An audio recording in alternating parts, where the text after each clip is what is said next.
Right after I buried the love of my life, while I was still mourning with tears in my eyes and a broken heart, my father walked into my home, not with comfort, not with condolences, but with a demand. Give the apartment to your sister. I couldn't believe it. My husband had just died in a tragic accident, and now my own family was circling me like vultures. But what my father didn't know was I wasn't the weak little girl he thought I was, and the revenge I planned, it would change everything. Let me take you back. This story doesn't begin with death, it begins with betrayal. The loss. I was married to Daniel for 5 beautiful years. He was my rock, my best friend, my protector. We weren't rich, but we worked hard, saved every penny, and finally bought a small but cozy apartment worth $250,000. It wasn't just real estate, it was our dream, our future. Then, one rainy evening, Daniel never made it home. A drunk driver ran a red light. Instant, gone. Just like that. The days that followed were a blur of funeral arrangements, paperwork, and overwhelming grief. I could barely function. I was drowning, emotionally, spiritually, mentally. But the worst wasn't Daniel's death. It was what came next. 3 days after the funeral, my father and younger sister Lily came to visit. At first, I thought they were there to support me. I welcomed them in, trying to be polite despite the chaos inside me. That's when he dropped the bomb. He cleared his throat and said, "Lily's getting married.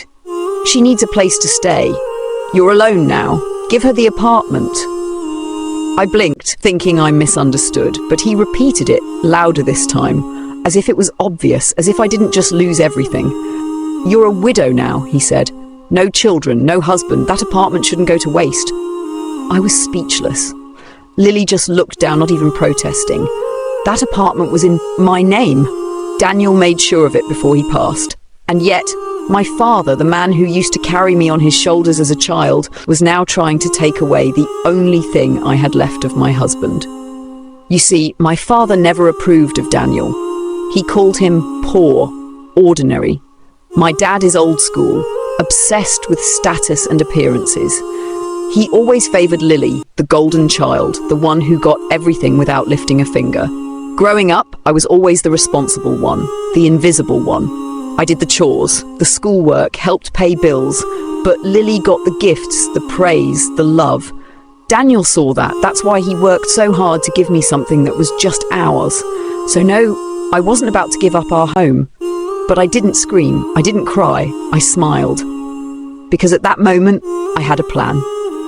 I agreed to let Lily stay in the apartment temporarily, saying I'd move out for a while to heal. My father looked smug. Lily gave me a tight hug, but neither of them knew I had already contacted a lawyer. You see, Daniel had written a final letter, and in it, he asked me to make sure no one ever took what we built. So I followed his wish. I arranged for security cameras to be installed. Legally, since it was my property.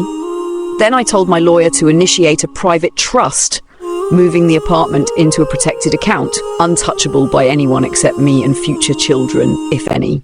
Then I waited, and oh, they didn't disappoint.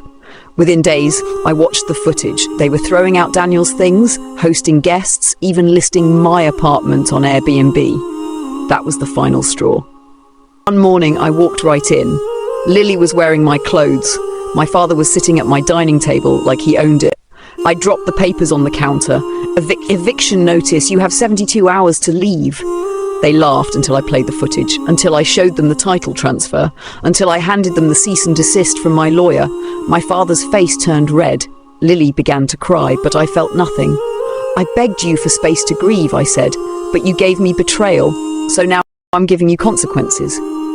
They tried to guilt me, threaten me, even plead, but I was done playing the obedient daughter. Lily moved back in with my father. The wedding was postponed. Apparently her fiancé didn't like the drama. And me? I stayed in my apartment, alone, strong, peaceful. I filled it with Daniel's favorite books, framed photos, and planted a garden on the balcony, just like we dreamed. I honored his memory not by giving in, but by standing up. Sometimes the people who are supposed to protect us are the ones who try to break us.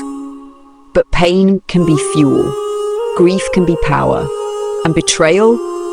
That's just a reminder of who never deserved your loyalty in the first place. I didn't just protect my apartment, I reclaimed my dignity. And I hope, if you're ever in the middle of your own storm, you remember, you are allowed to say no, you are allowed to choose yourself, and most of all, you are allowed to fight back. Think losing a husband and having your own father steal your home would be the worst part. But it wasn't, because what came next shattered what little faith I had left in my family. One night, while packing Daniel's last box, I found an envelope tucked inside one of his journals. It was addressed to me, written a few months before his death. And in it, he warned me about my family. He wrote, "I don't want to scare you, but I've overheard your father and Lily talking about your apartment. They think I'll leave it to you when I die. They're waiting, watching, planning." I dropped the letter. My hands shook. Wait, did they know something? I ran through memories like a film reel. The way Lily always asked if Daniel still had life insurance. How my father kept pressuring us to sign joint family papers. How they always visited only when Daniel wasn't home. My mind was screaming. Was this more than greed? Was it something darker? I didn't want to believe it, but I couldn't ignore the signs anymore. And then I checked Daniel's finances. What I discovered, a missing $12,000 from our joint savings account, withdrawn 3 weeks before he died. By who? Lily, using a forged signature. My heart broke all over again. She hadn't just tried to take my home, she'd already taken money from us while Daniel was still alive, without his consent, without mine. I confronted her. She laughed. Actually laughed. "It's just money, you'll be fine. You don't have kids to feed," she said. That's when I knew this wasn't just entitlement, this was predation. She never saw me as her sister, just an easy mark. I didn't want to tell this part, but I need to. When I confronted my father with the forged signature, he didn't deny it. Instead, he told me something that froze me to the core. "You owe me. After what I did to keep you out of foster care when your mother died, this is the least you can do." My knees buckled. Wait, what? I had always believed my mother died from illness, but now something felt off. So I asked questions. I called my aunt, someone I hadn't spoken to in years. And what she told me, my mother didn't die from illness. She took her own life because of my father's abuse. She left a note. My aunt tried to get custody of me, but my father lied in court, smeared her reputation and won custody. He stole me from the one woman who tried to save me, and now he wanted to steal from me again. That was the last straw. I went beyond eviction. I pressed charges for fraud. I exposed the forged documents. I worked with a private investigator to retrieve proof of their financial misconduct. And I did something bold. I took my story to a women's advocacy organisation and local press. Soon their faces were in the news. Not mine. Fraud, forgery, inheritance abuse, all documented. Their friends stopped calling. Lily's wedding was cancelled for good. My father lost his government pension due to the investigation. They tried to ruin my peace. Instead, I exposed their truth. Today I live in that same apartment, the one Daniel left me, the one they tried to steal. But it's more than bricks and walls now. It's a monument to survival, a quiet rebellion. I don't need their approval, I don't need their apology. I have something far more powerful: freedom, truth, and self-respect. And if you've ever been betrayed by someone who was supposed to love you, let my story be a reminder. You are not crazy, you are not weak, and you are never alone. Sometimes losing everyone is how you finally find yourself.